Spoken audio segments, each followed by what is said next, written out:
Hello students, कैसे हैं आप सब लोग। बस आपसे एक बात कहूंगा कि गवर्नमेंट बजट चैप्टर में मैं जितने भी एमसीक्यू अभी कराने वाला हूं उससे दो चीजें हैं। एक तो पूरा का पूरा चैप्टर का अच्छे से रिवीजन हो जाएगा। दूसरी बात, एग्जामिनेशन में कैसा ही क्वेश्चन आ जाए वो इस कॉन्सेप्ट से, इन क्वेश्चन से बाहर नहीं आएगा। वीडियो को बिल्कुल बीच में स्किप मत करना। हर एक क्वेश्चन बहुत बेहतरीन है, हर एक क्वेश्चन अपने आप में बेस्ट है जो कंप्लीट चैप्टर की इन डेप्थ नॉलेज आपको देगा। बस आप मुझे कमेंट करके ये जरूर बताना कि आपके आउट ऑफ 20 कितना स्कोर आया। तो स्टार्ट करते हैं class. Government budget 20 most expected MCQ for board examination 2023। आइए स्टार्ट करते हैं। सबसे पहला question, primary deficit is the borrowing requirement of government for making. तो आप मुझे बताओ प्राइमरी डेफिसिट का फॉर्मूला। वैसे तो आप खुद ही देख लो वीडियो पॉज करके कि आपका क्या आंसर होता है, फिर मेरे से मैच करो। प्लीज एक एक बच्चा जो वीडियो देख रहा है, इतना ही कहूंगा क्लास कि मुझे कमेंट करके बताना जरूर कि आपका स्कोर कितना आया।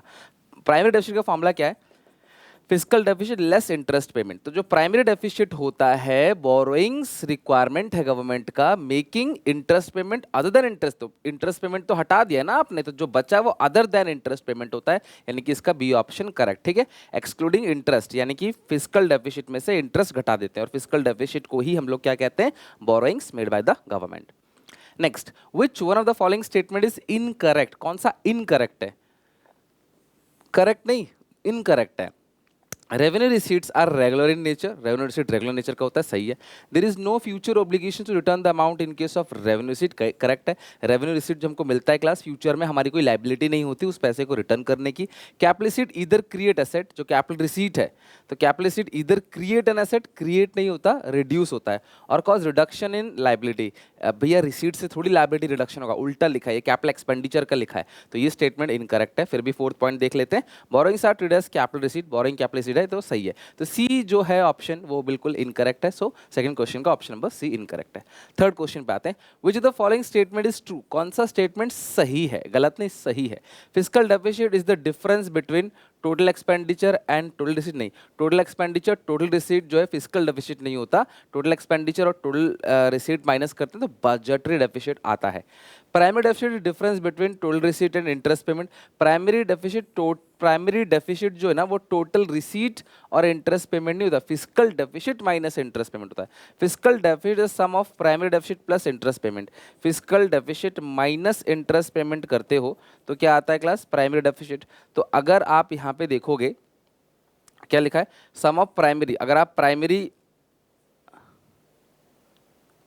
Physical deficit is equal to, अगर इधर भेज दोगे इंटरेस्ट को तो ये हो गया primary deficit plus interest payment, वो फिजिकल डेफिसिट। सही है, तो सही लिखा है क्लास। फिजिकल डेफिसिट जो है वो sum of primary deficit and interest payment, तो सी ऑप्शन करेक्ट है। डी कुछ है नहीं इसके अंदर, कुछ मिस्टेक हो गया होगा, तो सी तीन ही ऑप्शन दे रखे हैं, बट सी जो है वो पक्का करेक्ट है।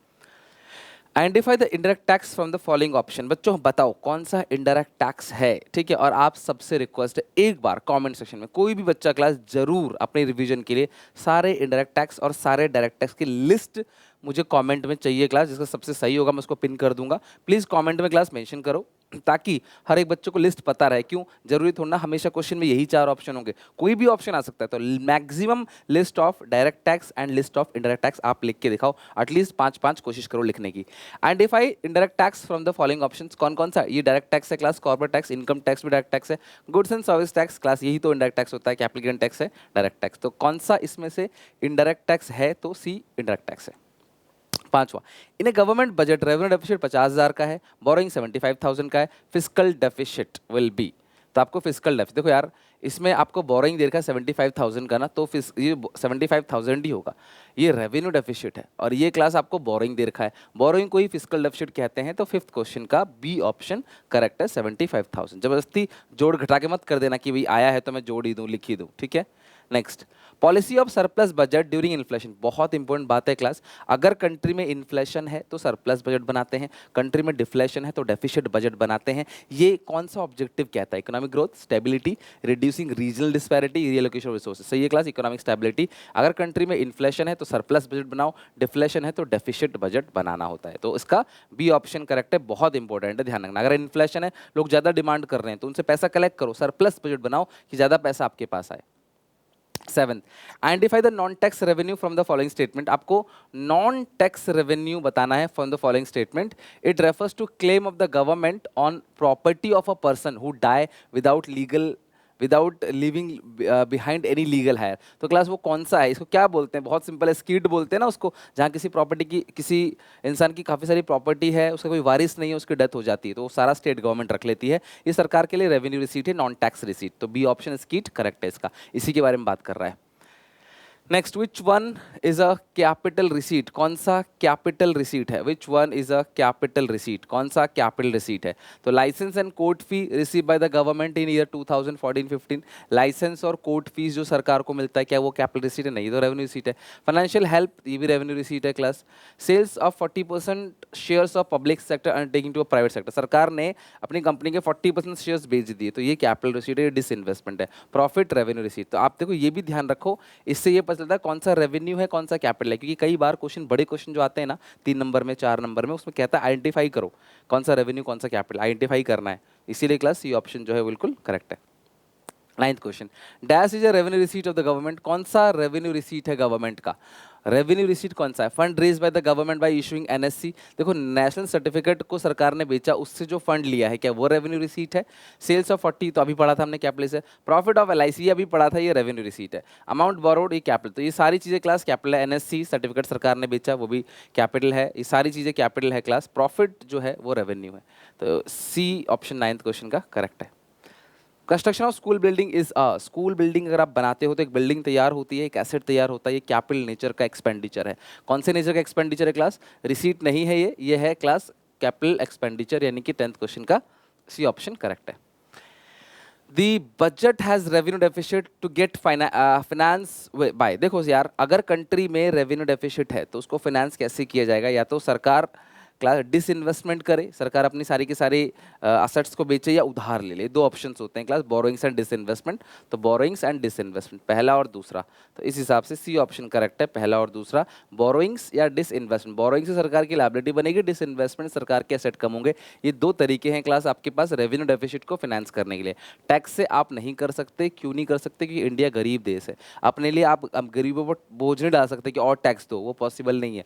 तो या तो उधार लो या डिसइन्वेस्टमेंट करो, अपनी कंपनी बेचो या उधार लो। 12th, which the following tax is shiftable in nature? कौन सा टैक्स शिफ्टेबल इन नेचर, जिसका बोझ हम लोग शिफ्ट कर सकते हैं? वो कौन सा टैक्स है जो शिफ्टेबल इन नेचर है? Direct tax, indirect tax, both. तो क्लास देखो, अपना बोझ जो शिफ्ट कर सकते हैं ना, वो इनडायरेक्ट टैक्स होता है। डायरेक्ट टैक्स मेरे पे लगता है, मेरी इनकम पे लगता है, मुझे ही देना पड़ेगा, मैं किसी पे उसका बर्डन शिफ्ट नहीं कर सकता। लेकिन इनडायरेक्ट टैक्स का बर्डन जो है वो शिफ्टेबल है, हम किसी और पे शिफ्ट कर सकते हैं।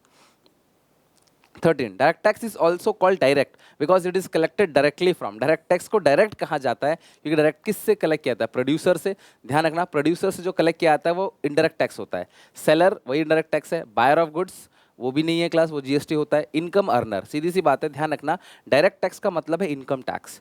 अब मान लो मैं आपको कोई चीज़ बेच रहा हूँ, मैं उससे जीएसटी कलेक्ट करूंगा, सरकार को दूंगा, वो मेरी जेब में नहीं जाएगा।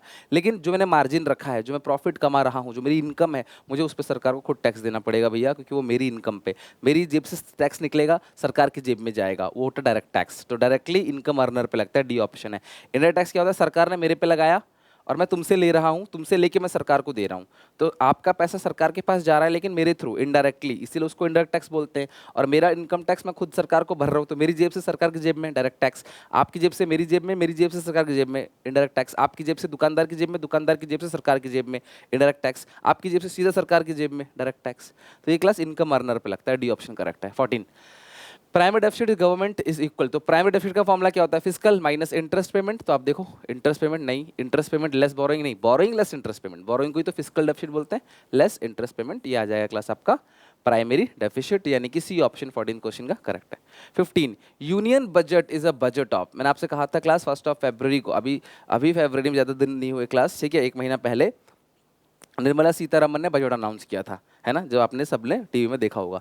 तो वो यूनियन बजट होता है जो सेंट्रल गवर्नमेंट का होता है। किसका होता है क्लास? सेंट्रल गवर्नमेंट का बजट होता है। वहाँ पे सारे central ministers, even Modi ji, Amit Shah, Rajnath, सब बैठे होते हैं, बड़े बड़े लोग, ठीक है। तो वो बजट पेश किया जाता है, वो यूनियन बजट है। Which of the following statement is true? कौन सा स्टेटमेंट ट्रू है? Loan from IMF is a revenue receipt. देखो, लोन लेना कैपिटल होता है, गलत है। Higher revenue deficit necessary leads to higher fiscal deficit, उल्टा लिखा है, फिस्कल डेफिसिट ज़्यादा होगा तो रेवेन्यू ज़्यादा होगा, रेवेन्यू ज़्यादा होगा फिजिकल डेफिसिट ज़्यादा होगा, ऐसा नहीं है। Borrowing of the government represent similar situation of fiscal deficit, correct है, बोरोइंग को ही फिजिकल डेफिसिट कहते हैं। Revenue deficit is the excess of capital receipt, नहीं, revenue deficit is the excess of revenue receipts less revenue expenditure, sorry revenue expenditure less revenue receipt, उसमें capital का कोई नाम नहीं है। सो 16 क्वेश्चन का सी ऑप्शन करेक्ट है।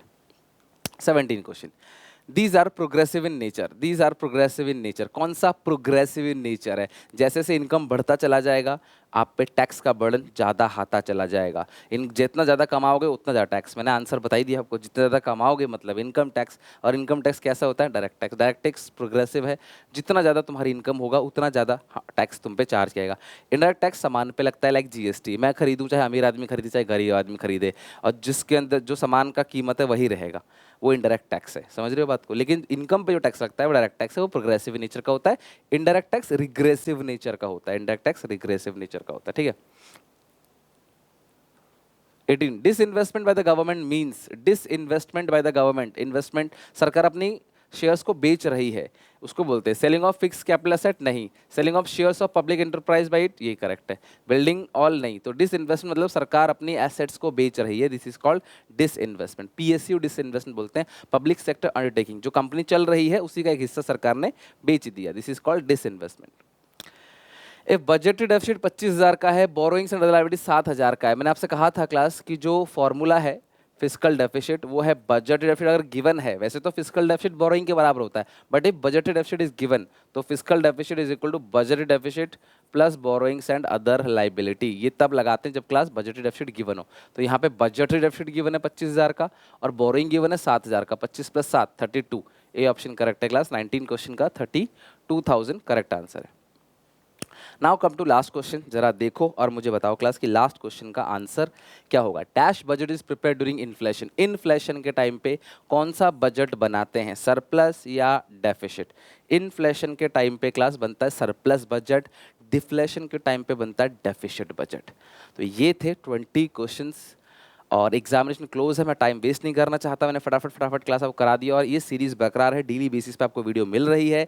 उम्मीद है क्लास आप अच्छे से इसकी प्रिपरेशन कर रहे हो, मुझे बताना जरूर कमेंट सेक्शन में, प्लीज़ एक लाइक जरूर करना। बिफोर एग्जाम क्लास आप लोगों को इतना सपोर्ट मिल रहा है तो मुझे मोटिवेट रखने के लिए बहुत मेहनत हो रही है क्लास। आज देखो वीडियो लेट आ गई लेकिन आई जरूर, तो प्लीज़ सपोर्ट करना, शेयर करना चैनल को और लाइक करके मुझे बताना कैसा लगा ये।